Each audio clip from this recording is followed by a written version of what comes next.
Lamine Yamal blessé, c'est ce qu'on craignait depuis le début de la saison parce qu'il enchaînait trop de matchs, il a besoin d'un repos. Et c'est pas même à cause de ça qu'il est blessé parce que d'après les rumeurs, il a eu tellement de coups. Et j'ai quand même vu aussi le match de l'Espagne parce qu'il a tellement reçu tellement de coups, les gars. Des pères de famille qui n'ont même pas honte, qui essaient de blesser le joueur qui a juste 17 ans, les gars. Et vous n'avez même pas honte. Mais bon, bref, je vais parler de tout ce qui se passe en ce moment dans le match d'hier aussi.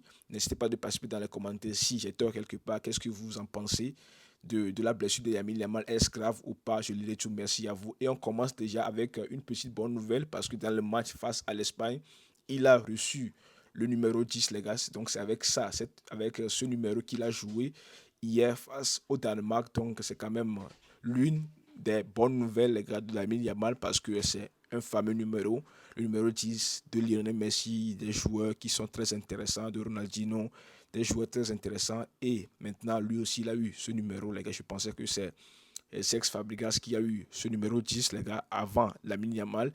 Et maintenant, lui aussi, il a ce fameux numéro 10. On espère bien que du côté du FC Barcelone, bientôt, il aura aussi ce numéro 10, fameux de Lionel Messi ou bien dans Fati, si on peut dire ça comme ça. Maintenant, revenons à nos moutons parce que dans le match, il a quand même été très dangereux, Lamine Yamal.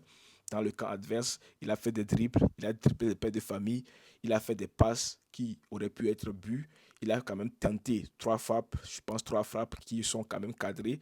Même, je pense que le dernier frappe qu'il a fait, il aurait pu mieux faire parce qu'il a été face à face par le gardien, mais ça n'a pas été cadré parce qu'il il a quand même frappé au-dessus de la barre et je pense qu'il aurait pu mieux faire. Il y a des gens qui tombent déjà dessus sur la Yamal que ouais, c'est quoi ça, tu es trop nul. Non, c'est un joueur qui a 17 ans, qui a encore des avenirs, qui peut encore progresser parce que c'est un joueur qui a tellement de talent que vous le savez tous et il y a encore des choses à proposer dans le futur parce qu'il pourra être l'un des meilleurs joueurs de l'histoire de football avec le temps.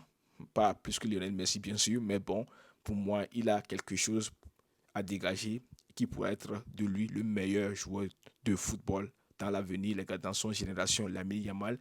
Et dans le match, on peut voir que il y a des Danois, l'équipe adverse, les gars, je ne sais pas pourquoi, si c'est le consigne du coach, mais tout le monde veut donner les coups à Lamine Yamal et il a tellement reçu des coups, les gars, parce que franchement, ça me fait pitié, Lamine Yamal, parce que hier, il a tellement reçu des coups, les gars.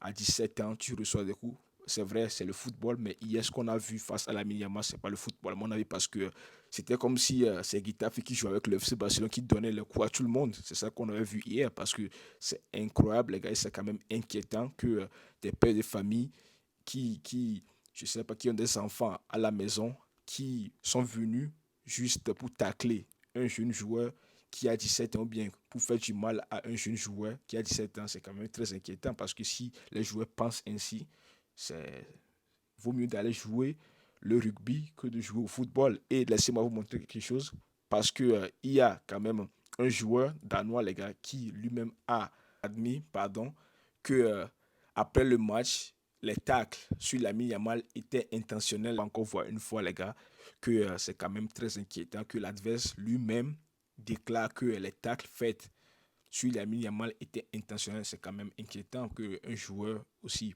puisse penser ainsi et vouloir faire du mal à l'autre, les gars. C'est le football. Tout le monde veut gagner. Et bien sûr que tout le monde veut gagner, mais c'est pas ainsi que vous allez gagner le match. C'est pas ainsi en obtenant des cartons, pas ici des cartons rouges que vous allez gagner les matchs.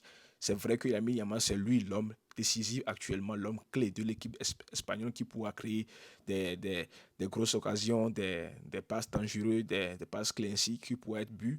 Mais bref, c'est pas ainsi que vous pouvez l'arrêter. Je pense pas que c'est le fait de le blesser, de le casser les jambes pourra le qui pourra faire gagner le match. Et c'est quand même inquiétant ce qui se passe à ce moment.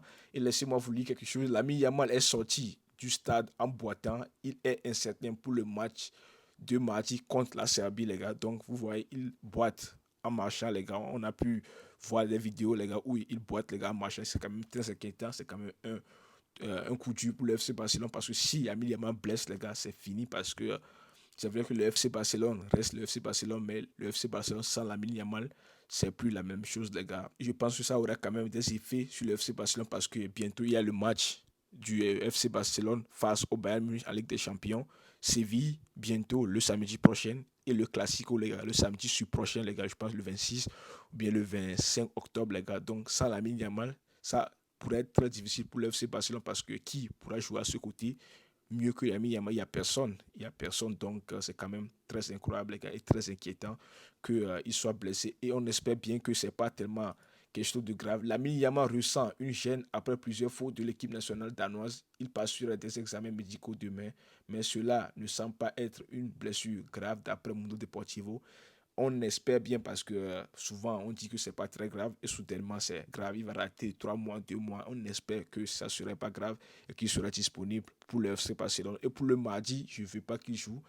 Il soit titulaire ou bien il joue avec l'Espagne face à la Serbie. Il soit au repos. Les gars. Il a déjà quelques gènes. Pourquoi le mettre encore titulaire ou bien et forcer le joueur de jouer encore une minute? Je pense pas que c'est quand même une bonne chose, mais l'entraîneur l'a Fuente, je pense que lui, pour lui, c'est égal. S'il a mis mal, soit blessé ou pas, s'il est prêt à jouer, il va le mettre, cet entraîneur. Et c'est ça que je vois que c'est inquiétant parce que l'entraîneur, ton but ou bien ton rôle, c'est pas juste de gagner, c'est de protéger ton joueur. Ton joueur, les gars, clé dans l'effectif pour qu'il ne soit pas blessé. Mais lui, pour lui, c'est du n'importe quoi parce que ce qu'il a encore dit concernant les coups reçus par Yamil Yamal, il dit: j'avais un ami qui était entraîneur dans le groupe de jeunes et quand son joueur se plaignait d'avoir été touché, il lui disait: que veux-tu?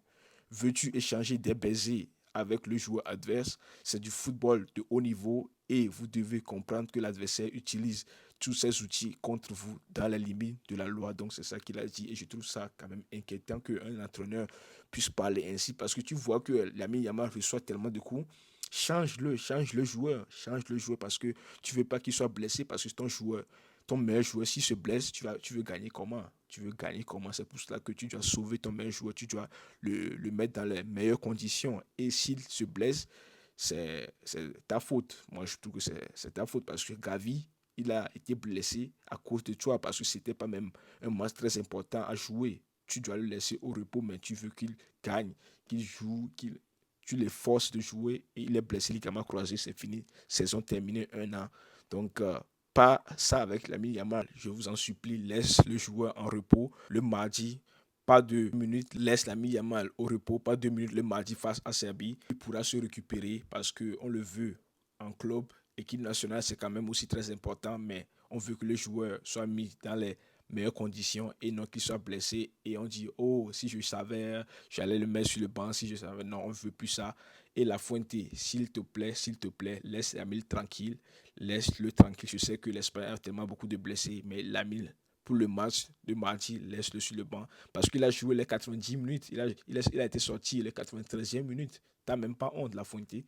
T'as même pas honte. 93 minutes, tu as sorti l'Amil Yamal en 93e minute. Mais pourquoi tu ne le sors pas le plus tôt possible? Parce qu'il va dire que ouais, parce qu'on n'a pas encore mis un but, c'est pour cela que le mieux c'est de le laisser sur le terrain et si on marque, je le sors. Mais vous avez marqué, pourquoi tu ne le sors pas et tu le laisses jusqu'à jouer le 93e minute? C'est quand même vraiment inquiétant. Mais donc c'est tout ce qu'il y avait à dire les gars, j'espère que ça vous a plu. Merci à vous et on se retrouve demain pour la suite de l'actualité. Ciao.